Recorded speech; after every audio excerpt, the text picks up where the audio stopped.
परमेश्वर ने एक बार फिर से हमें सुबह के दिन फिर से दिया कि हम अपने खुदा की शुक्रगुजारी कर सकें, उसका धन्यवाद कर सकें। आइए आज प्रतिदिन के इस भोजन के लिए पहला थिस्सलुनीकियों 4 अध्याय और उसकी 7 आयत पढ़ें। क्योंकि परमेश्वर ने हमें अशुद्ध होने के लिए नहीं परंतु पवित्र होने के लिए बुलाया है। थिस्सलुनियों की इस पत्री में जहाँ पर इस वचन में हम पढ़ते हैं कि परमेश्वर ने हमें अलग किया है और परमेश्वर की बुलाहट को अगर हम अपने जीवन में देखें, जिस गंदगी में हम थे उस गंदगी से परमेश्वर चाहता है कि हम उस परमेश्वर के लिए अलग किए जाएं और वो अशुद्धता की तमाम चीज़ें जो हमारे जीवन में थी उसे वो इस मनुष्य के जीवन में चाहता है कि पवित्र होने पाए और परमेश्वर के वारिस, यहाँ तक कि वारिस ही नहीं संगे वारिस होने पाए। इसलिए परमेश्वर की उस बुलाहट को हम याद रखें। क्या हम अपने शरीर को अशुद्ध करते हैं नाना प्रकार के झूठ से, नाना प्रकार के पाप से या नाना प्रकार की अशुद्ध करने वाली बातों से? परमेश्वर की बुलाहट को हम पहचानें कि परमेश्वर इस मनुष्य के जीवन में उस पवित्रता के लिए आज अपनी बाहें खोलकर पुकार रहा है। वहीं पर प्यारो, जब हम इफिसियों 1:4 पढ़ते हैं और वह कहता है कि जैसा उसने हमें जगत की उत्पत्ति से पहले उसने हमें चुन लिया है कि हम उसके निकट प्रेम में पवित्र और निर्दोष ठहरे। यहाँ पर हम जब इस वचन में पढ़ते हैं कि उसने जगत की उत्पत्ति से पहले हमें चुन लिया है कि हम उसके निकट प्रेम में पवित्र और निर्दोष हो। जिस परमेश्वर ने इस मनुष्य को अपने समानता में बनाया है, उस मिट्टी से लेकर अपने जीवन के श्वासों को उसके अंदर फूंक दिया है। ये परमेश्वर तत्पर निरंतर मनुष्य के साथ में चाहता है कि मैं उसके साथ एक संबंध बनाए रखूं। और जब हम गंदगी में जाते हैं या अपने आप को संसारिक स्वभाव में डालते हैं, मेरे प्रियो, वहां पर परमेश्वर का मन जरूर दुखी होता होगा कि परमेश्वर ने किस बुलाहट से मुझे बुलाया है और मैं आज क्या कर रही हूँ या क्या कर रहा हूँ। आज बहुत से जवान लोग हैं जो पाप में अपने जीवन को बसर कर रहे हैं। बहुत से लोग हैं जो परमेश्वर के साथ में समय नहीं बिताना चाहते।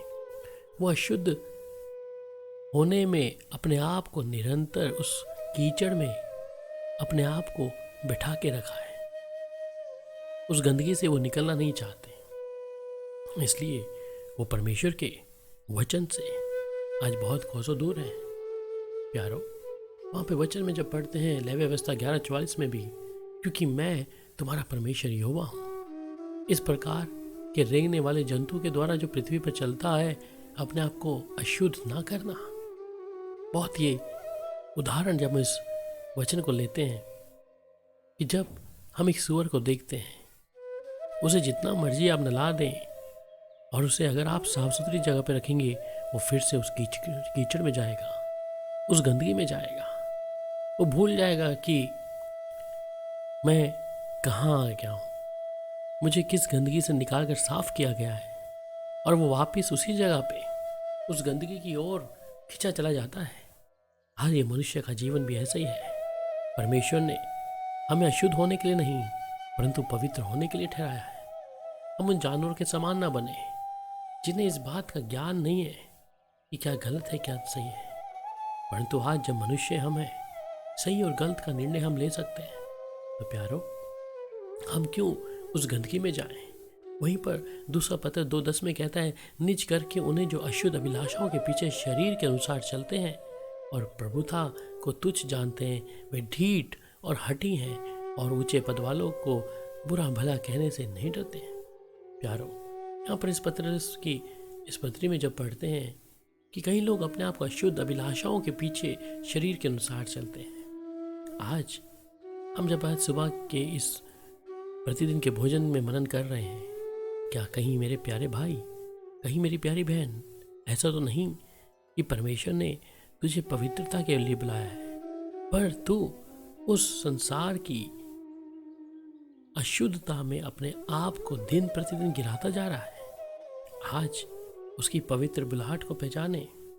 और हम जब जानते हैं कि शरीर के काम तो प्रकट है, अर्थात व्यभिचार और गंदे काम और लुचपन, ये तमाम चीज़ें उस परमेश्वर के बनाए हुए मनुष्य को हर दिन परमेश्वर से दूर कर रहा है। आज जब हम वचन में मनन कर रहे हैं, अपने आप को पवित्रता के लिए उस पवित्र परमेश्वर के हाथ में सौंप दें, जिसने मुझे और आपको पवित्र होने के लिए बुलाया है। प्यारे प्रिय भाई बहन, मैं विनती करता हूँ कि जब आप परमेश्वर की इस बुलाहट को समझ लेंगे और अपने आप को अशुद्ध ताकि होने के लिए नहीं छोड़ेंगे, परंतु हर दिन अपने जीवन की चौकसी करेंगे, अवश्य है परमेश्वर आप पर दया जरूर करेगा। आइए प्रार्थना करें। पिता, हम आपके चरणों में आते हैं आज सुबह के समय, जब मेरे हर एक भाई बहन प्रभु आज के इस वचन को सुने हैं, क्योंकि परमेश्वर ने हमें अशुद्ध होने के लिए नहीं परंतु पवित्र होने के लिए बुलाया है। हम जीवन की उस गंदगी से बाहर निकल आए कि परमेश्वर पूरी रीति से हमें शुद्ध कर दे।